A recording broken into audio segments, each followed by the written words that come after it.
Creature Commandos returned this week to Max for the season's penultimate episode entitled Priyatel Skelet, which of course in Russian means buddy skeleton or skeleton friend. Now I'm Cave Joel and this is the video series where I give my thoughts and feelings on the episode that was, while also shouting out any comic book Easter eggs or references I can find, and oh man was there a lot of them this week. So then, this episode wastes absolutely no time getting started, dropping us directly into the origin story of Dr. Phosphorus, or as he was known at the time, Alexander Sartorius. This is a big deal for a number of reasons. One, this is actually the first time we get to catch a glimpse of the new DCU's version of Gotham City, and two, as we can plainly see, Dr. Phosphorus looks like just a younger Alan Tudyk in his human form. In fact, on Twitter, the famous voice actor thanked the animation team for drawing him at his goal weight, and you know what, man? Mad relatable. Now, Phosphorus in the comics actually has a very interesting history. He was a 70s creation of Englehart and Simonson, and he actually had a pretty long run as a much more prominent Batman villain. But over time, either due to writer disinterest or other villains gaining more prominence, he just kind of fell off the face of the earth at a point. His parts got smaller and smaller until he eventually stopped showing up altogether. At the time of recording, the last story I even remember him being involved in was as one of the Arkham Knight's henchmen. Though, ironically, for what it's worth, in those stories he did actually have more of a sympathetic bent to him. Hell, there's probably no better indication of Dr. Phosphorus's fall from grace than when Creature Commandos first got announced. I saw several more casual DC fans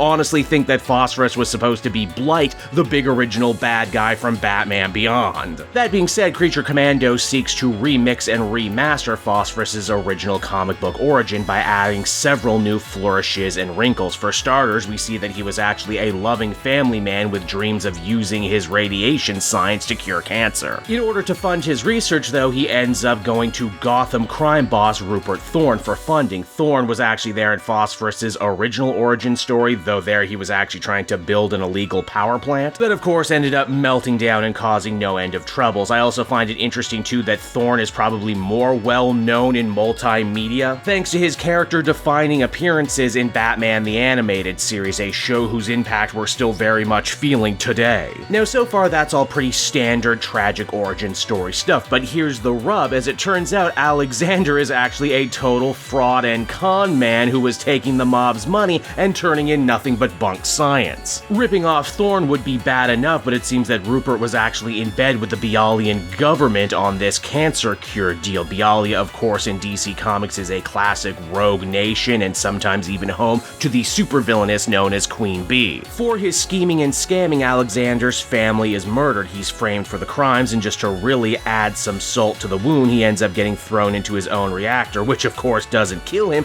but instead leads to the birth of Dr. Phosphorus. Now, back in the present, the Commandos continue to be hunted by the Pikolastani Knights. Phosphorus hides out in a suburban home where he ends up befriending a little girl who reminds him of his own dead child. She's actually the one who calls him Buddy Skeleton, though it's not as wholesome as you might think. Most of the tension from this scene comes from the fact that, again, we do not know what Dr. Phosphorus is thinking or what even emotions he's feeling, and that there's still a pretty good chance he could kill this kid to try and cover his tracks. I mean, it's not like Creature Commandos is a show that doesn't already have a massive pile of dead children. Now, back in America, it turns out Flag survived his run-in with Clayface last episode, and in a surprising bit of character work, Waller seems genuinely worried about possibly losing him. So much to the point she seemingly jumps to the conclusion that Frankenstein must have ambushed Flag at his house and tortured him for information regarding the bride's whereabouts, when in reality, Flag was actively working against Waller on this one. This actually ends up being probably the most vulnerable we've ever seen Waller in any of these DC shows, and it makes me wonder the kind of relationship her and Flag have formed over the years. Maybe next season him and her will get their own little flashback episodes. Or hell, maybe we'll see it expanded upon in that Waller show they're supposedly working on. Oh, and also, minor note on Frankenstein as I sit and record this, I think it's truly hilarious. This week we find out that Frankenstein actually speaks completely fluent Pikolastani, but didn't help Flag at all in the last episode make his phone call. Now, while all that's going on, the bride and Nina end up having a whole B-plot wherein they hide out in a bordello. Not a Golgo bordello, though more of their music does make a big comeback by the end of the episode. The madam who runs this place just so happens to be voiced by famous Iranian actress Shohreh Aghdashloo. If she sounds familiar to you, she definitely should, because you probably remember her from her last big DC work in The Penguin Show, wherein she played Sal Maroni's wife. The madam actually ends up having some pretty interesting reads on the bride, how she's seen a lot of desperate women in her life, all fighting their hardest to live to see another day, while the bride seems to be fighting just as hard to die. In the end, Nina and the bride have another bonding moment wherein they help defend the madam and her girls from some rowdy metahumans looking to hurt them. Interesting that this is actually probably the most openly violent we've seen Nina since the series began, and I wonder if that will feed into her big origin story that we'll be seeing next week. Then at the other end of the episode, we have Weasel, who's easily having more fun here than anyone else, befriending a pack of wolves for the night. In fact, it's implied that he probably could have escaped here and now were it not for the fact that he feels like he has unfinished business with the princess, mainly because in his messed up head, he's starting to conflate the blonde princess with the nice blonde girl he was unable to save from the fire in his own origin. And you know what? Hey, big ups to the person in my comment section who made that connection long before I did. Kudos. It actually makes a lot more sense now too why it was Weasel who actually saved the princess from Cersei in the first place the way he did now, doesn't it? Also, judging by the trailer for next week's big finale, it seems like Weasel is actively going to be working against his own team to try and save the princess, and I gotta wonder how that's all gonna shake out. Now, before the episode comes to a close though, we see what became of Alexander after his transformation. He cuts a bloody swath through Gotham using his brand new powers to kill Thorn at the dinner table alongside his own family, and oh look, he was doing the Charlie Chaplin fork bit. With Thorn gone, Dr. Phosphorus moves right on in and assumes complete control over his old mob empire.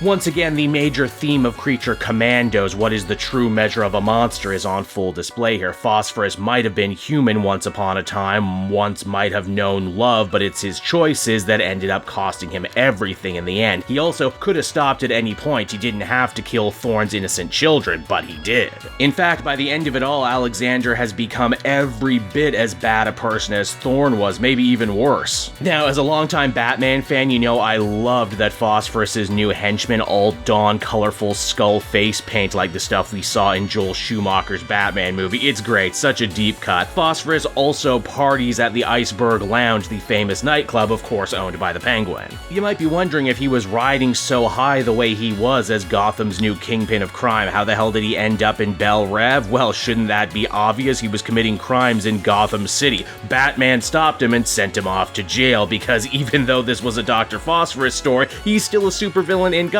and all their stories end exactly the same. For those keeping track at home too, this is technically the second time we have seen Batman in this new DCU, and once again his face is cast in shadow because, well, we don't know what he's gonna look like or who even's gonna play him yet. As the episode comes to a close, all the commandos end up converging on the palace, doing that cool Tombstone let's all walk in a straight line thing with plans to finish their mission and kill the princess once and for all. And so that was Creature Commandos, an episode that went a lot of places I really wasn't expecting. I appreciate the moral complexity of Dr. Phosphorus' origin story, especially as it relates to all the other commando members. He manages to be funny and scary in equal measure, have sympathetic moments, but also still end up being a pretty bad guy. A guy who just could not stop digging himself deeper and deeper, and who is arguably still digging himself deeper and deeper even now. Though, I suppose he didn't kill that kid or her family at the end of the episode, so maybe he's not totally going to be lost forever, or maybe like so many psycho killers, he just had a good day that day. The other subplots were pretty fun too, especially now as we have a much better understanding of the team as a whole, what makes them tick, and how they all interact with each other. The stage is also set for a pretty big finale, and I can gladly say I have no idea how any of this is going to play out, or what it could possibly mean for the larger DCU going forward. Will some of these characters complete their arcs and maybe find their inner heroes, or was this always meant to be one of those stories where there was never any hero to begin with? Until we meet again though, this has been Cape Joel. Thank you so much for watching and listening. I hope you enjoyed the video, and if you did, be sure to follow me on social media so you always know when a new video is about to drop. Also, maybe consider subscribing. I drop new comic videos every day and I think you'll like them.